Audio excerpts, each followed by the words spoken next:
Greetings and a warm welcome from me, astrologer Patrick Arundell. Today, in the latest of my Inside Track videos, I'm going to explore the opposition between the Sun in Virgo and Neptune in Pisces.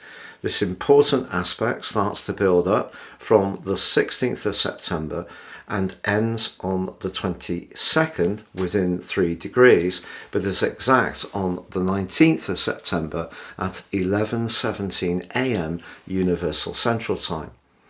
Now, the reason I feel that this aspect is particularly influential is that a lot of people have been saying that year 2023 has felt quite the grind, whether it's to do with physical vitality, our spirits, our emotional well-being. There has been a lot of frustration and a sense of limitation and just really finding it quite a slog. And this particular aspect can actually help us to gain a perspective, I feel, on why this is. So I'm going to go through some of the themes of the Sun in Virgo and Neptune in Pisces, but also in the two decans that they occupy, because that's really interesting, because the Virgo Sun is in the third decan sub-ruled by Venus, and Neptune's in the third decan of Pisces sub-ruled by Mars. So we have a polarity between the Sun and Neptune and Venus and Mars in terms of those decans. Also, we have a fixed star applying to this event, which is particularly influential.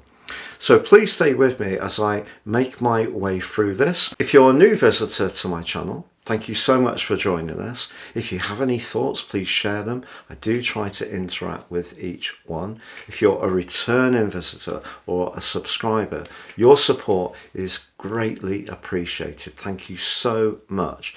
If you've yet to subscribe to this channel, I'd be honoured if you did. Please click or tap on the bell notification symbol, and also please like, share or make that comment. Now, I'd also just like to tell you that underneath this video you can check out your year 2024 free astrology and horoscope forecast for each of the 12 zodiac signs. Please see beneath for more. So first of all, I'd like to just go back in the year to March the 7th, because Saturn, the planet of limitation but also of structures, moved into the sign of Pisces. Pisces is the culmination sign of the entire zodiac. So the next couple of years, Saturn's pushing us to work hard to integrate our emotional world in a much more profound way in our everyday reality. If we resist that, it can be difficult, but also even if we welcome it, of course, Saturn can be a hard taskmaster, and it depends, of course, of where Saturn applies to planets or positions within each of our natal charts. But then from the 15th May through to the 26th of June, we also had Mars in the sign of Virgo in an opposition to Neptune, which has been in the sign of Pisces since 2012. Now, if Mars is very much about precision and attention to detail and being very sharp in its approach in the sign of Virgo, ideal for, say, a surgeon, a car mechanic, anyone who has to work in a very intricate way, that opposition with Neptune across those 9 days will have seen energy plummet. Also, from the 30th of July to the 4th of August, Mercury, the ruler of Virgo, in an opposition to Neptune.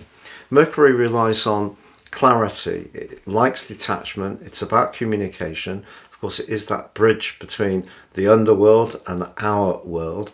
But in the sign of Virgo, if things are blurry, Mercury loses its effectiveness. So Neptune opposing Mercury was also impacting on our nervous system, which Mercury can influence through its rulership of the sign of Gemini. And of course, the sign of Virgo is very much about our physical vitality.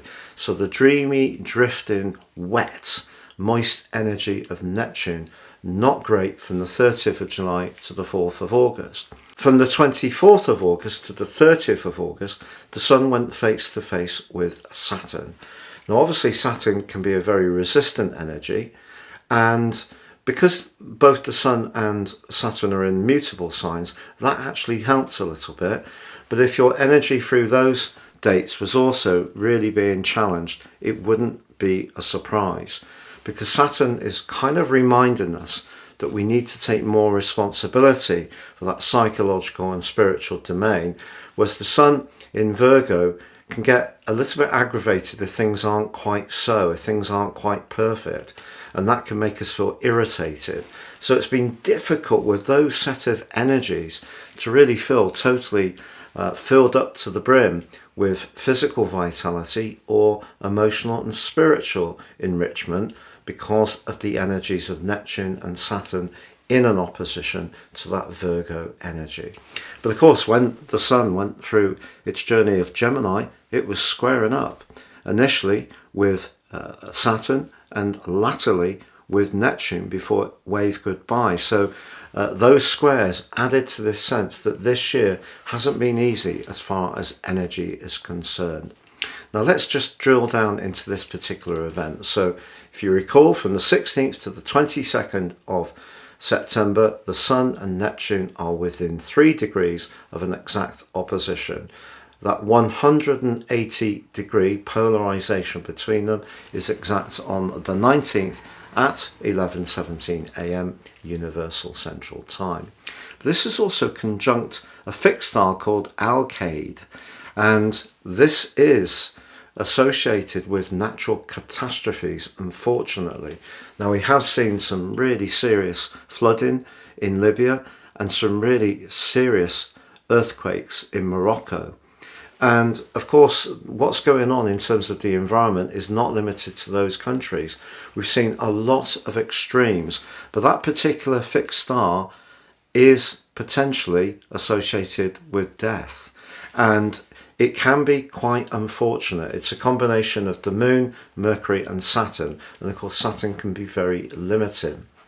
But what we can do with the energy of the Sun in this particular part of its journey is work with its organisational skills, its grasp of detail, its desire for refinement, its focus on physical health. If we take the opportunity to make some changes, and also the Sun in Virgo can be very much to do with discernment, and we can use that precision to make some marginal changes which lead to some marginal gains. So for example, if we changed 5 things in terms of our approach to our physical well-being, but we changed each of them by 5%, that's a huge 25-30% shift in our approach to what we eat, what we drink, the amount of exercise we get. And if we're making our home environment that much more organized, the energy will flow in that much more easy way. But if you are someone who's got a passion for research, but also you're looking to achieve practical achievements, the Sun in Virgo is what it's about. But in the 3rd decan, it's governed, as I mentioned, sub-ruled by Venus. So here there can be a desire to please, because one of the things that I feel that doesn't get out there about Virgo people is actually they really like to help people. Yes, they can be nitpicky and rather critical, which can be immensely frustrating.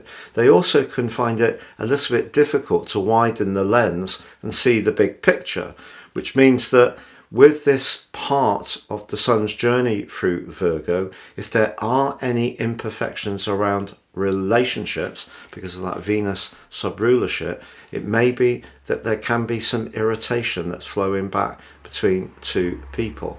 Now, what about Neptune in Pisces? Well, wonderful for dreams and for being quite inspirational in terms of creativity.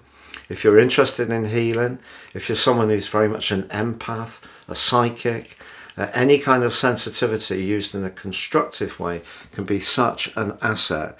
But it also can be to do with delusion. So we can sometimes be deluded by others or delude ourselves about the reality of a situation. And also because, of course, this is a water sign. If we think about the sea lapping against the bottom of cliffs and then the cliffs being eroded, very much Neptune opposite Sun. But also Neptune can give us the desire to escape and sometimes in not such good ways, by maybe eating a bit too many calorific goodies, too much alcohol, and more noxious substances. But also, it can give us a desire to avoid things that we find difficult and painful.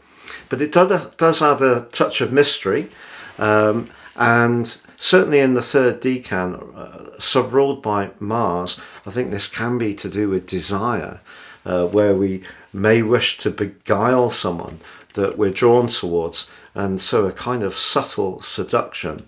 But what about them in opposition? Well, of course, the Sun is Earth, and the position of Neptune is in water, but equally they're both mutable, so they can flex, so that's a real asset. But I think the Sun in Virgo is very much about raw realities. So sometimes things are stripped down and it's just quite sharp and precise, and that can be very difficult for Neptune to deal with. Neptune can find that, so if we encounter someone who's a bit shrill and a bit brittle and pointed, a bit like a strict school teacher shouting down the corridor to stop running or to pick a piece of paper up or whatever.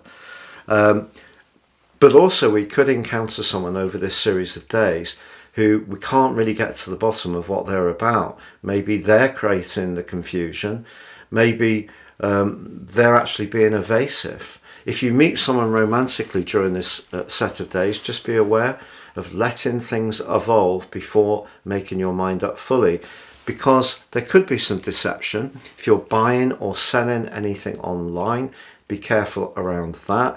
If you see those adverts on Facebook, they usually come up about miracle cures.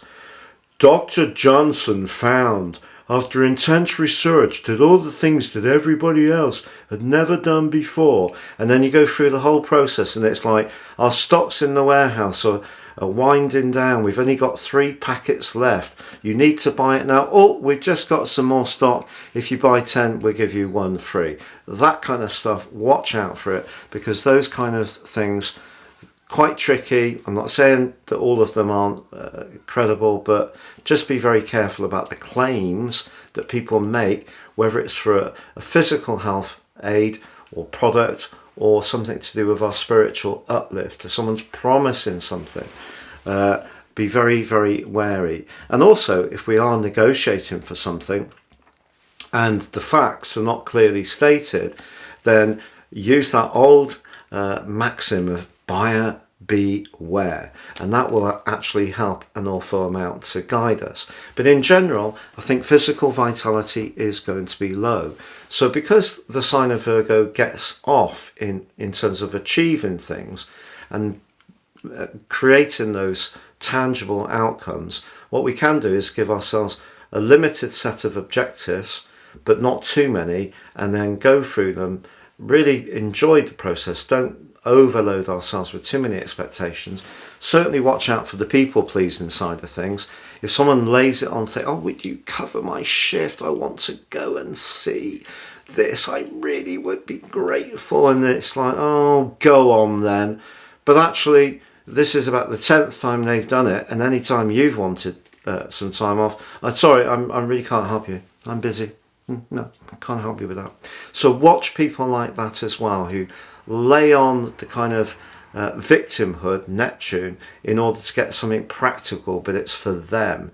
So if you are someone who tends to be very helpful to other people, and of course both the signs of Pisces and Virgo can go the extra mile to help people, but it needs to be boxed into something that's practical, fair, clear. So anything that is a little bit unclear, just proceed with caution. However, I would say, if you really enjoy music, you love going to your local spa, immersing in water, getting some Epsom salts in your bath, lighting a candle, perhaps doing some meditation, watching a really lovely movie, this is absolutely divine. And if you are someone with a real gift for photography, for example, that just comes up for me. Again, you could use that attention to detail with Virgo, with the camera setting or the phone setting,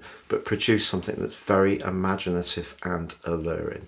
It's been a real pleasure being with you. I'd just like to share with you a very unique opportunity. Year 2023 is racing by, 24 speeding towards us. If you've yet to order your year 2024 personal horoscope forecast from me based on your unique birth data, if you don't know your time, my solar package deals with that, and it's not a noon chart. It is something that I feel is very imaginative and it's really good. Please see the link beneath this video. In my special package of 30% off, you'll also get your character analysis report, and that's your life roadmap, which will help you to understand the patterns that have played out in your life so far, but get a much more intimate understanding of them. Please see underneath this video for more. But for now, please like, comment, share, or subscribe.